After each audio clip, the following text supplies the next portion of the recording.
Hello lovelies, it's nearly Easter when I'm filming this, so I thought it would be really fun to start the course by doing some natural dyeing of Easter eggs. And in the ideal world I would have got some lighter eggs or even some white ones, but we're not exactly living in ideal times at the moment, and these were the ones that came with my veggie box this week, so I'm going to make them work.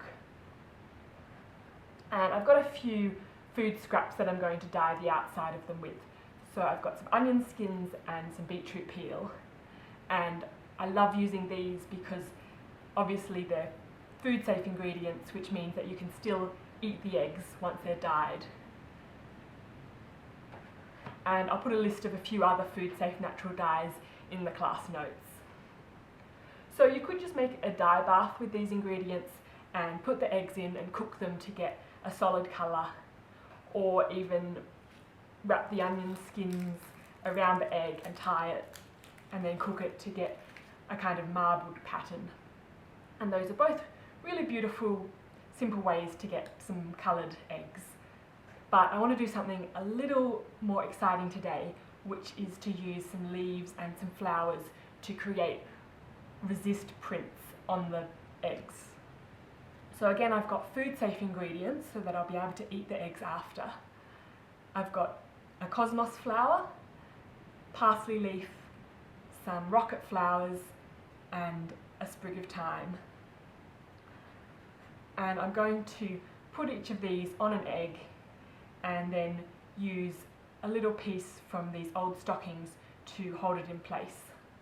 And because the stockings are very thin, the natural dyes will be able to seep through and dye the whole shell of the egg, except the parts where the leaves or flowers are making contact, which means there'll be beautiful relief shapes underneath, surrounded by dark natural dye. So I'll start by cutting the end off just big enough to make a little pocket to put one egg in.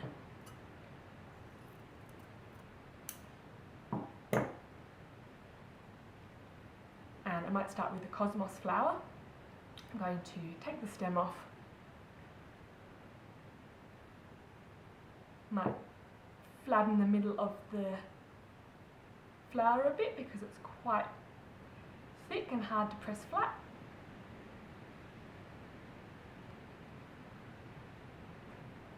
And then I'll position it where I want it on the egg and put it inside this little stocking pocket.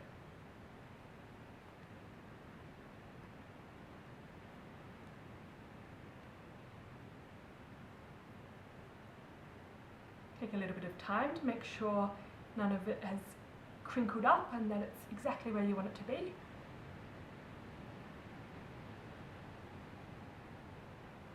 And then pull the stocking as tightly as you can so that you're going to get really nice firm pressure around the flower, pushing the petals in against the eggshell. And at this stage you could tie a knot, but I find that is a bit tricky to untie after it's been cooked, so I like to just use some rubber bands instead.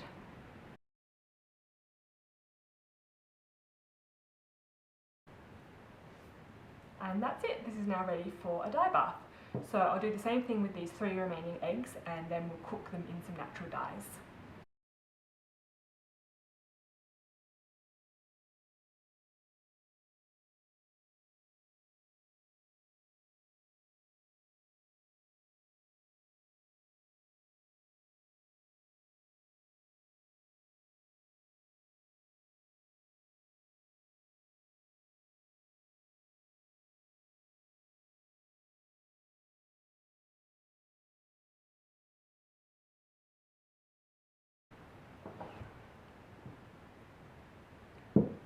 I've had this onion skin dye heating up while I prepared the eggs so that the colour would start releasing, and I'm going to put 2 of these eggs in now.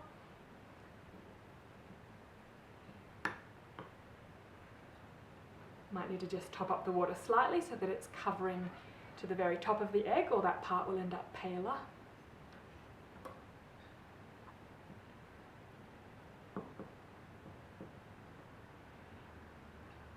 and I'll go cook these for about half an hour, and then I'll do the same process again with the beetroot skins for these other 2 eggs. Here's a closer look at these eggs so that you can see how these thyme leaves are pressed firmly in place, and this cosmos flower as well. Here's the eggs that I dyed in onion skin, and they've gone a really lovely warm brown colour.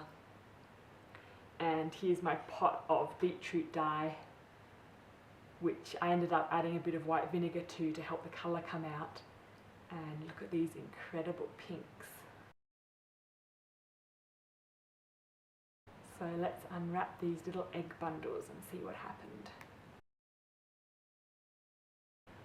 It's incredible how much the stockings take on the colour. You can see this light line from where this rubber band was wrapped around it, forming a kind of resist against the dye bath.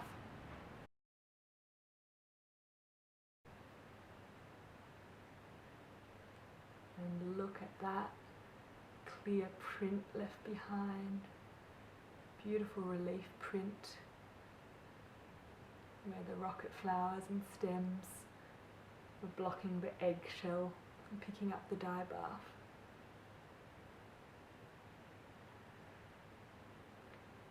And there's a lovely little creased mark here on the back where the rubber band was tied against it, which I actually really like too.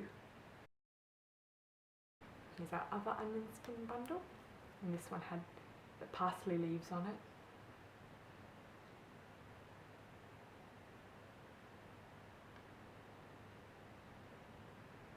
And more of the dye has seeped in on here, creating more of a speckled effect on each of the leaves. And some of the edges are really clear.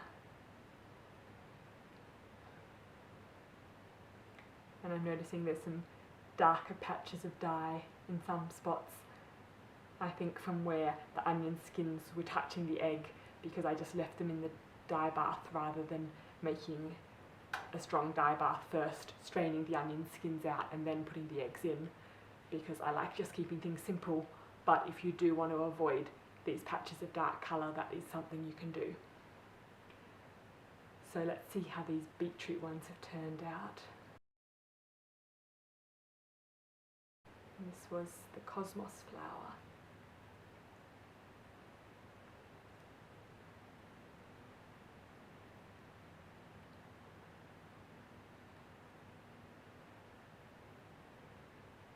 Lovely petals all the way around the edge.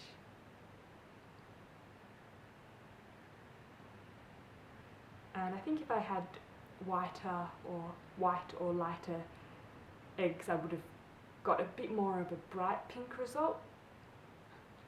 But it's still nice having something a bit different to the onion skins and having 2 different colours. And here's the thyme leaves.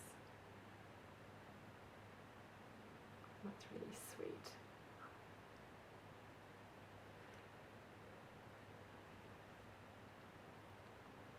So here's just a few ideas for some ways that you can decorate some Easter eggs, or just eggs for a special occasion, using all natural ingredients that you can find around your kitchen and in your garden.